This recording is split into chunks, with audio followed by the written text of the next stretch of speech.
तरंग तव शुभ नामे जागे तव शुभ आशीष मांगे गाहे तव जय गाथा जन गण मंगलदायक जय हे भारत भाग्य विधाता जय हे जय हे जय हे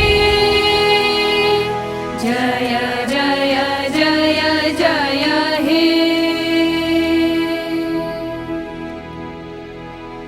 नमस्ते प्यारे बच्चों, आज हम लोग स्वतंत्रता का 74वां उत्सव मना रहे हैं।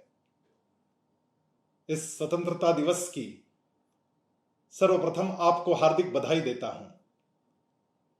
वास्तव में स्वतंत्रता दिवस इस शब्द का जो अंग्रेजी भाषांतर हुआ उसमें कहा गया कि ये इंडिपेंडेंस डे है। वास्तव में अंग्रेजों ने इंडिपेंडेंस डे कहा और हमने उसे स्वतंत्रता दिवस कह दिया। इंडिपेंडेंस का मतलब होता है आत्मनिर्भर बनना और स्वतंत्रता का मतलब होता है मेरी मनमर्जी, मैं जो मर्जी आए कर दूं।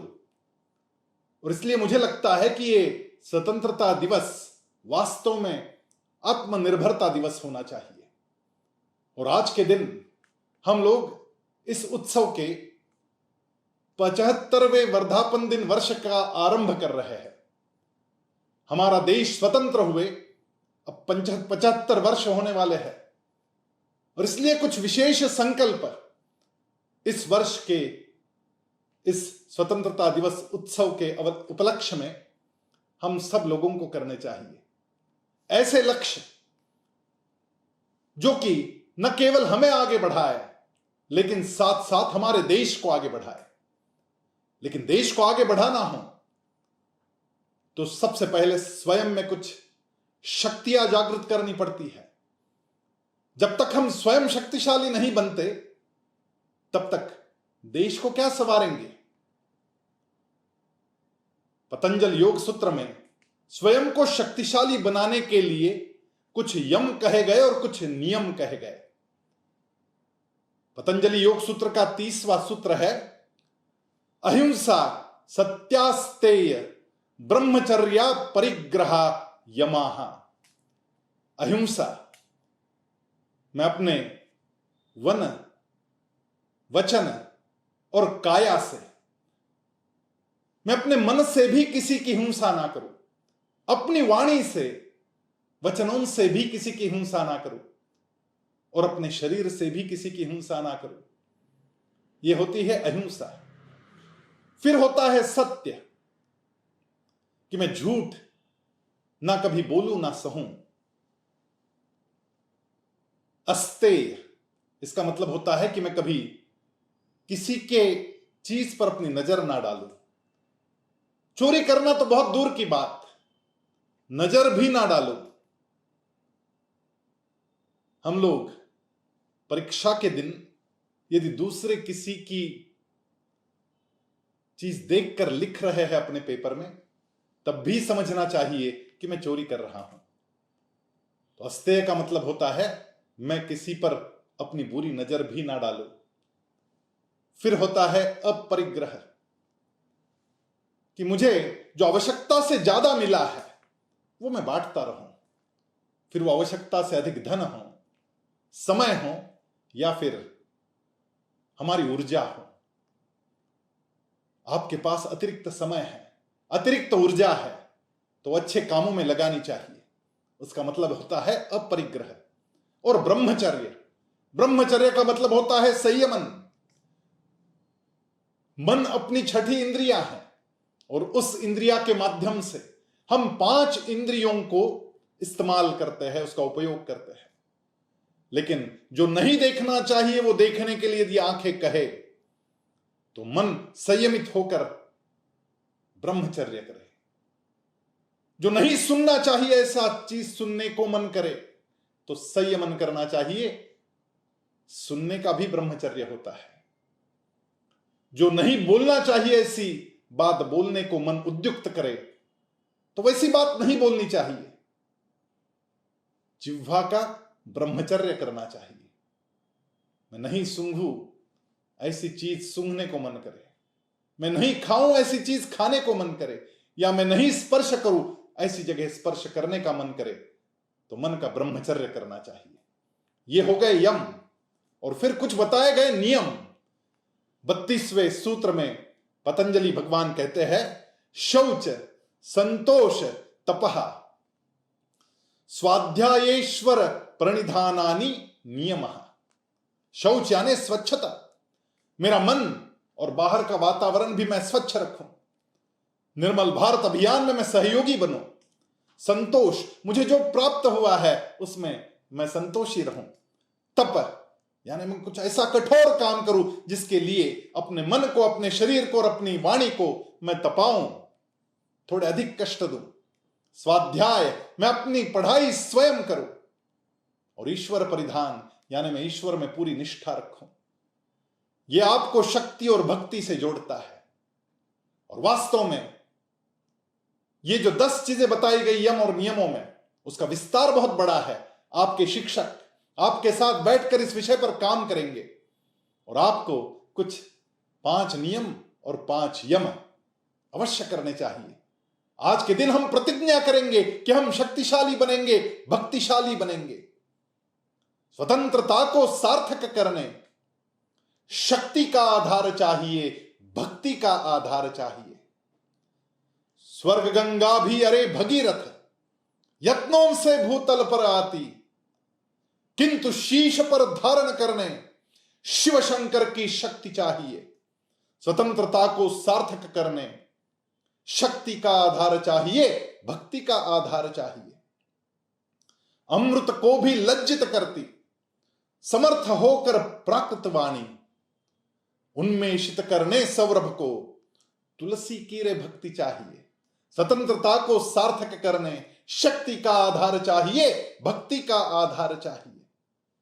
शीश कटाकर देह लड़ी थी, कोंडा ना पर गाज गिरी थी। कण कण में चेतना भरने छत्रपति की स्फूर्ति चाहिए। स्वतंत्रता को सार्थक करने शक्ति का आधार चाहिए, भक्ति का आधार चाहिए। हिमगिरी शिखरों के कंदर में घुसे पड़े जो नाग भूमि में, उन सर्पों का मर्दन करने कालियांत की नीति चाहिए। स्वतंत्रता को सार्थक करने शक्ति का आधार चाहिए, भक्ति का आधार चाहिए।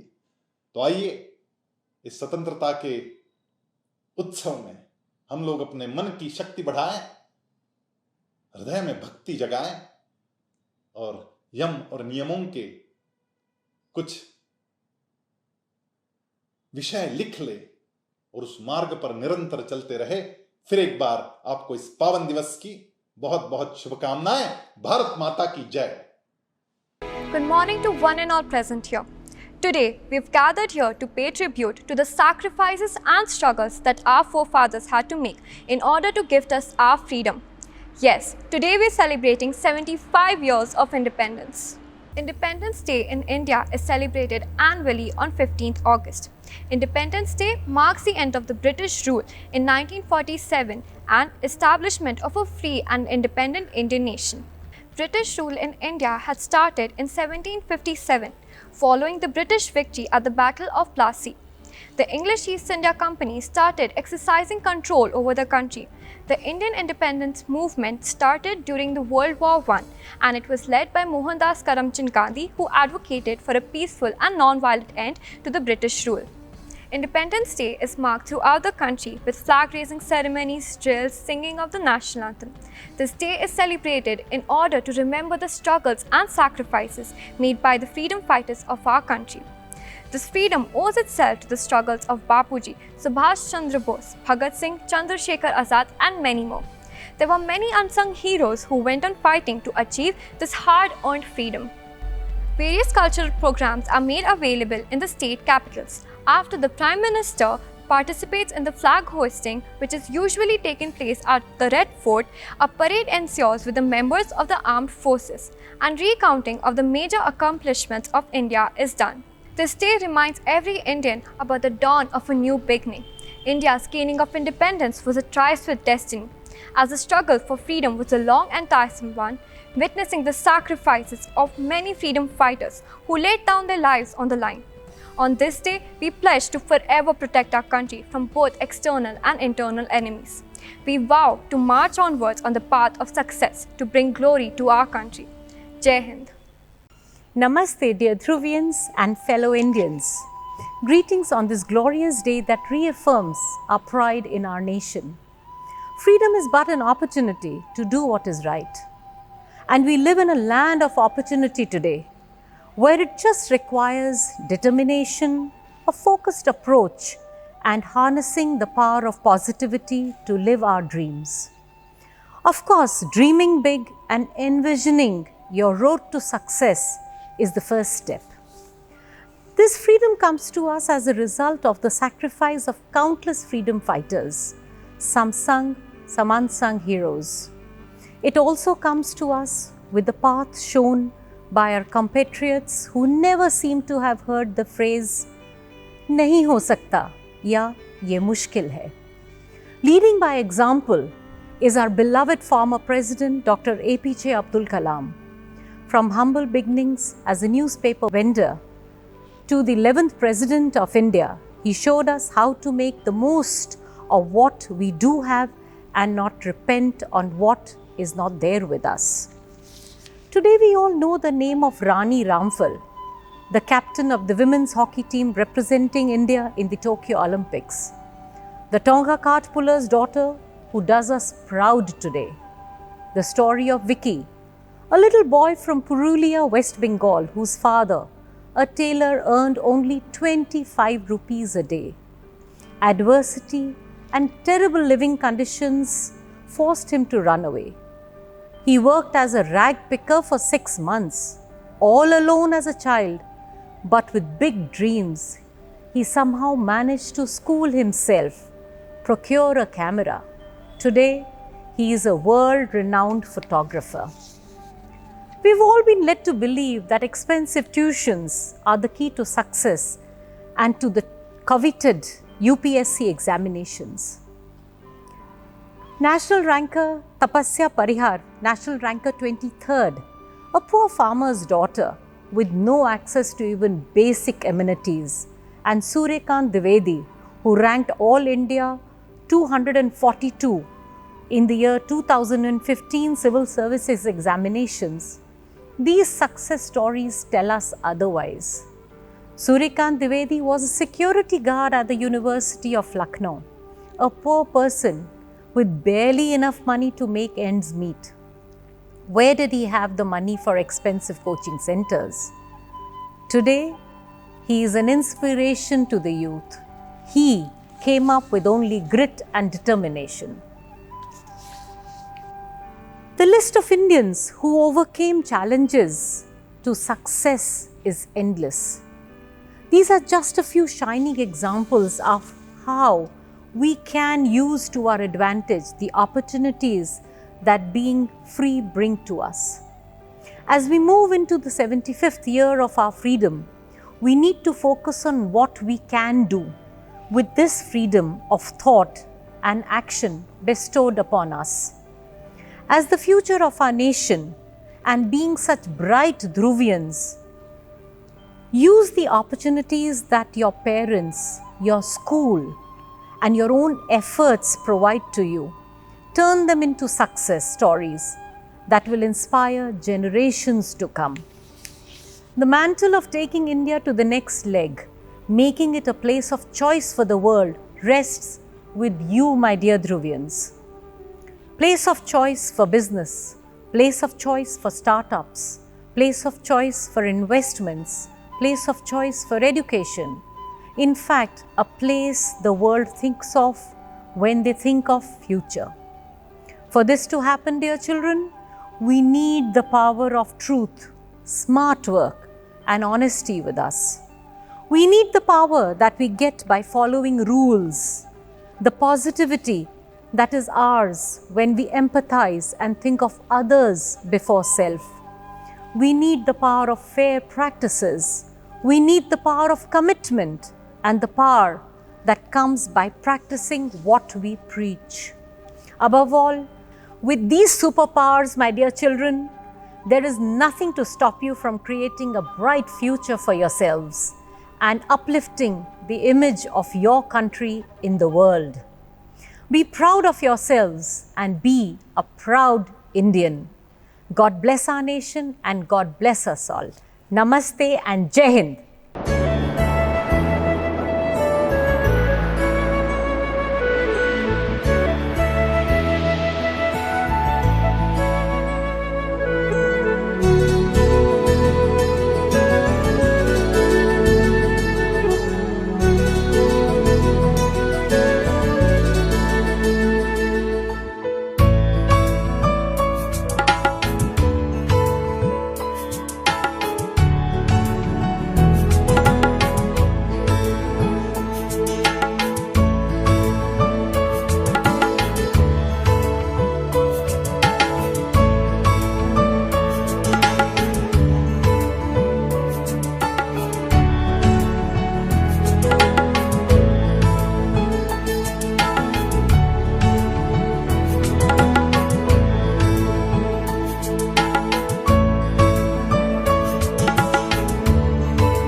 में भर लो पानी, जो शहीद हुए हैं उनकी जरा याद करो कुर्बानी।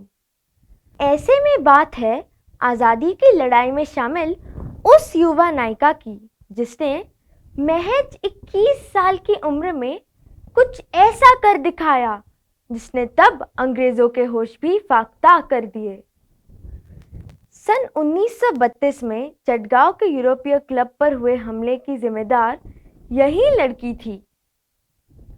कभी टीवी तो कभी फिल्मों में जो क्लब के बाहर dogs and Indians are not allowed वाला बोर्ड आपने देखा होगा, वो बोर्ड इसी क्लब के बाहर लगा हुआ था। इसे देखकर प्रीतिलता और उनके साथीदारों का खून खौलता था। मन ही मन प्रीतिलता ने इस बोर्ड को मिटाने की कसम खाई थी। इतिहास के पन्नों की वो दास्तां हम सभी की जहन में है, जब अंग्रेजों ने चटगांव के यूरोपीय क्लब के बाहर तख्ती लगा दी थी, dogs and Indians are not allowed. हिंदुस्तानियों के मान पर ये ऐसा आघात था जिसकी टीस आज भी दिखती है। बहरहाल डिग्री पर रोक लगाए जाने के बाद प्रीतिलता गांव लौट आई और स्कूल में पढ़ाने लगी। फिर उनकी मुलाकात मशहूर क्रांतिकारी सूर्यसेन उर्फ मास्टर दास से हुई, जिन्होंने प्रीतिलता को हथियार चलाने की ट्रेनिंग दी। 18 अप्रैल 1930 को इंडियन रिपब्लिकन आर्मी का गठन किया गया। दिलचस्प बात यह है कि IRA नाम का ये ग्रुप किसी भी महिला को सदस्य बनाने के खिलाफ था, लेकिन प्रीतिलता की क्रांति की लौ ऐसी थी कि नियम पिघलते देर नहीं लगी। क्रांतिकारी सूर्यसेन के साथ मिलकर प्रीतिलता भारत के स्वतंत्रता संग्राम में शामिल हुई थी। प्रीतिलता जब सूर्यसेन से मिली थी तो वे अज्ञातवास में थे। मुश्किलों भरे उस दौर में एक बार पूर्वी बंगाल के घलघाट में ब्रिटिश पुलिस ने क्रांतिकारियों को घेर लिया था। इस घटना में अपूर्व सेन और निर्मल सेन शहीद हुए। सूर्यसेन की गोली से कैप्टन कैमरन मारा गया। सूर्यसेन और प्रीतिलता वहां से लड़ते लड़ते बच निकलने में सफल हुए। इस घटना के बाद क्रांतिकारी सूर्यसेन पर 10,000 रुपए का इनाम घोषित किया गया। सूर्यसेन और प्रीतिलता तब सावित्री नाम के एक महिला के घर गुप्त रूप में रहने लगे। हालांकि अंग्रेजों ने सावित्री को मार दिया, प्रीतिलता और सूर्यसेन वहां से भी बच निकले। क्रांतिकारियों के दस्ते के साथ मिलकर उन्होंने कई मोर्चों पर ब्रिटिश उपनिवेशवादियों से लोहा लिया। वो रिजर्व पुलिस लाइन पर हुए क्रांतिकारियों के कब्जे और टेलीफोन और टेलीग्राफ ऑफिस पर हुए आक्रमणों में भी शामिल थी। क्रांतिकारी इस बात के वाकिफ थे कि लड़की होने के नाते ब्रिटिश उपनिवेशवादियों को प्रीतिलता पर शक नहीं होगा। सूर्यसेन ने अपने साथियों के साथ बदला लेने की योजना बनाई। प्लान बना कि पहाड़ी की तलहटी में यूरोपीय क्लब पर हमला किया जाएगा और नाच गाने में व्यस्त अंग्रेजों को हराया जाएगा। इस हमले का नेतृत्व प्रीतिलता ही कर रही थी। पंजाबी पुरुष के वेश में 24 सितंबर 1932 की रात हथियारों से लैस प्रीतिलता ने पोटेशियम साइनाइड भी रख लिया था। उन्होंने बाहर से क्लब की खिड़की पर बम लगा दिया। बम फटने और पिस्तौल की गरजती गोलियों से 13 अंग्रेज जख्मी हुए, जबकि बाकी के भाग गए। एक यूरोपीय महिला भी मारी गई। इस घटना के दौरान ब्रिटिश पुलिस ने जवाबी फायरिंग की। एक गोली प्रीतिलता को भी लगी। प्रीतिलता घायल होकर भागी, लेकिन फिर गिर पड़ी। प्रीतिलता अंग्रेजों के हाथ नहीं आना चाहती थी, लिहाजा उन्होंने पोटेशियम साइनाइड खा लिया। प्रीतिलता के आत्म बलिदान के बाद ब्रिटिश उपनिवेशवादियों को तलाशी लेने पर जो पत्र मिले उन पर छपा था, चटगांव शस्त्रागार कांड के बाद जो मार्ग अपनाया जाएगा वो भावी विद्रोह का प्राथमिक रूप होगा। ये संघर्ष भारत को पूरी स्वतंत्रता मिलने तक जारी रहेगा। अगली बार जब आप कोई तस्वीर देखें जिसमें कुत्तों और भारतीय लोगों का प्रवेश निषेध है वाला बोर्ड हो, तो प्रीतिलता को भी जरूर याद करें। ऐसा इसलिए क्योंकि प्रीतिलता ने गुलामी की एक निशानी मिटाने का काम किया। प्रीतिलता ने शहीदी प्राप्त करने के पहले उस क्लब को हमेशा हमेशा के लिए मिटा दिया जिसके दरवाजे पर टंगा था, dogs and Indians are not allowed. तो कैसी लगी हमारी ये कहानी, हमें ज़रूर बताएं। जय Hind. Namaste everyone. Today we know very few such revolutionaries who considered service to their country as their religion. Today we're going to talk about one such young revolutionary whose name was Hutatma Shirish Kumar Mehta. Nandgiri, that is Nandurbar, is a city surrounded by 4 mountains and is situated on the banks of the river Patalganga. It is well known in ancient times to be inhabited mostly by businessmen.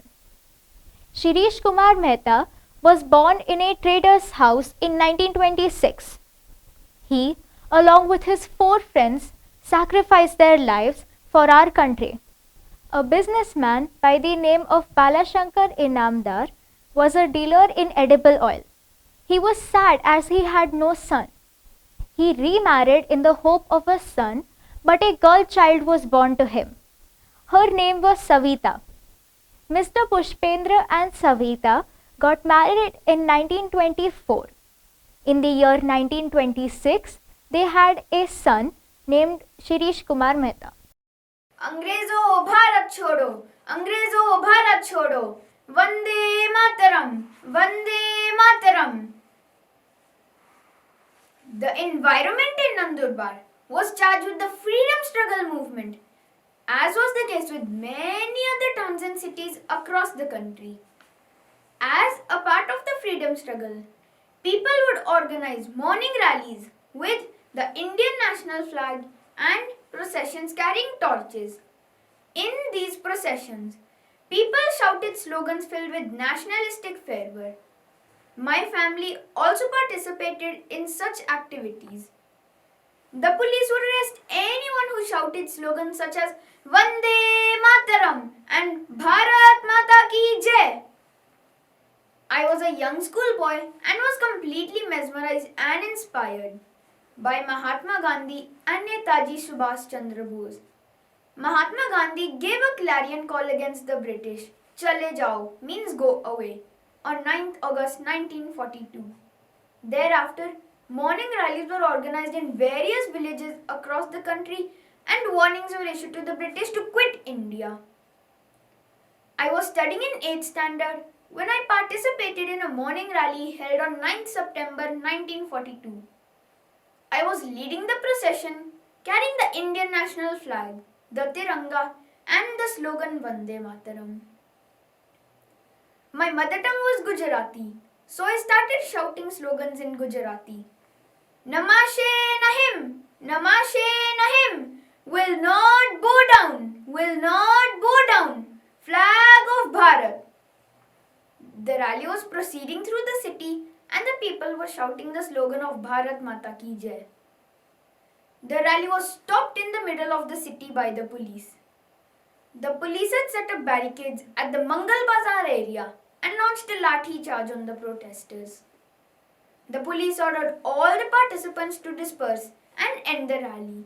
But the children in the rally disregarded the order and continued to shout the slogan of Bharat Mata Ki Jai. Finally, the police started firing. One officer pointed his gun at a group of girls participating in the rally. At that time, I gathered all the courage in me and shouted, "If you want to fire, then shoot at me." The furious officer fired 3 bullets at me, which pierced my chest, and I collapsed then and there. Along with me were my 4 colleagues, Laldas Shah, Dhansukh Lalwani, Shashidhar Ketkar and Ghanashyam Das Shah, who also died in the police firing. In my last moments, I kept asking for water. Pani, Pani, Pani. But the British officer refused to give it. At the age of just 15, I proudly sacrificed my life for our country.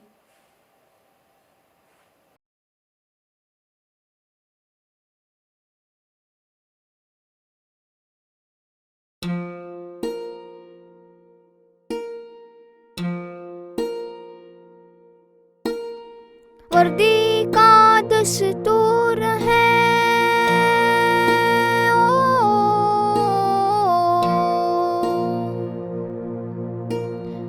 वर्दी का दस्तूर है या फिक्रे अमन है, मेरा देश ही धर्म है जी। हाँ जी, मेरा देश ही धर्म है। देश ही धर्म है, देश ही धर्म है, मेरा देश ही धर्म है जी। हाँ जी, मेरा देश ही धर्म है जी।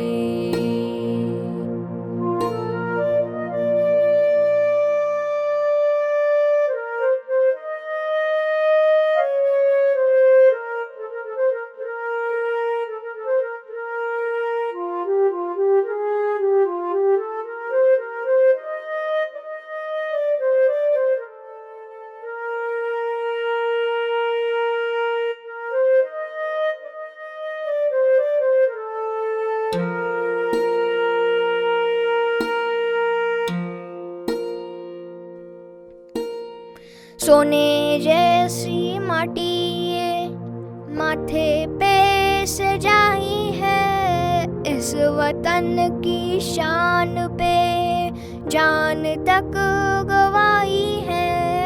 यही रगों में दौड़ता